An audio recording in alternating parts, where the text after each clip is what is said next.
오늘도 값없이 베풀어 주신 주님의 끝없는 은혜를 누리며 승리하는 꿈미래 모든 분들이 되기를 소망합니다. 사도 바울은 앞에 23절에서 말한 영광을 받도록 예비하신 자비의 대상들에 대해서 설명을 이어가고 있습니다. 이 사람들은요, 믿음 안에서 하나님의 긍휼하심의 은혜를 누리는 사람들이죠.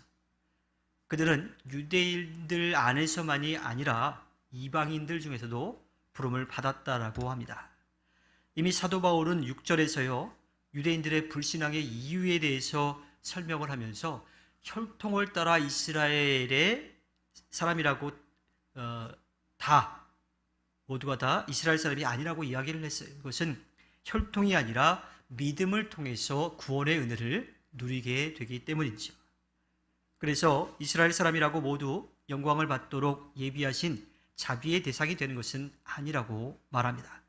유대인이든 이방인이든 믿음을 통해서 영광을 받도록 예비하신 자비의 대상으로 부름을 받게 된다라고 하는 거죠. 따라서 유대인들 중에는 멸망받게 되어 있는 진노의 대상이 될 사람도 많이 있었던 겁니다. 그것은요, 하나님의 계획에 차질이 생긴 게 아니에요. 처음부터 그랬던 거예요.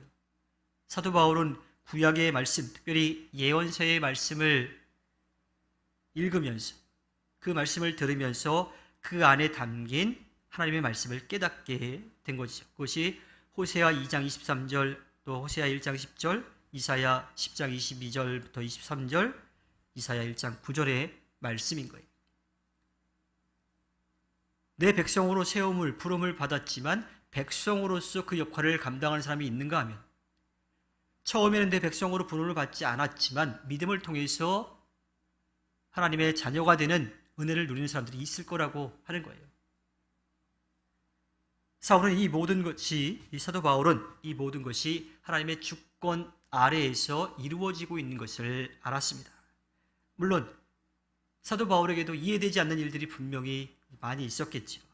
하지만 이해하지 못한다라고 해서 하나님이 불공평하거나 또 정의롭지 못한 분은 아니라고 하는 겁니다. 그러한 믿음의 근거에서 사도 바울은요, 구약 성경을 읽고 묵상하고 그 안에서 주님의 뜻을 찾았습니다. 그러한 과정에서 사도 바울은 이스라엘 사람, 즉 유대 사람들, 율법을 알고 율법을 지키는 사람들이라 하더라도 하나님의 사랑에 대한 믿음이 없다라면 구원의 은혜를 누릴 수 없다는 것을 깨달았어요. 반대로 율법을 모르고 하나님에 대해서 알지 못했지만 그 말씀을 들었을 때, 그 복음이 전해졌을 때 그것을 듣고 깨닫고 돌이키는 사람들, 예수 그리스도의 구원의 은혜를 믿은 사람들은 하나님의 자녀가 되는 것을 알게 되었다라고 하는 겁니다. 이것은 사도 바울이 뭔가 이거구나라고 바로 깨달은 것이 아니라 이미 하나님께서 구약에서 예언자들을 통하여서 주셨던 말씀이라고 하는 것을 알게 되었던 거죠. 즉 이방인들의 구원에 대한 것도 또 이스라엘 사람들이지만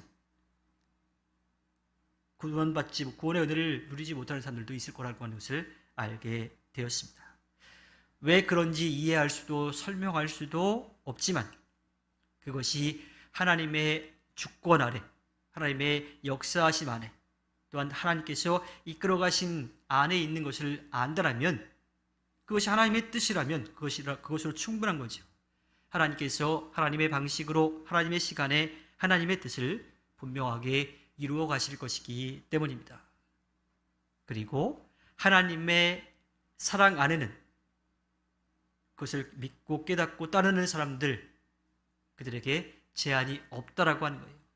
다만 살아계신 하나님을 믿고 의지하고 나아가는 것, 겸손히 하나님을 인정하고 나아갔을 때에 그 은혜를 누릴 수 있다라고 하는 것, 그것 하나만 있는 거죠.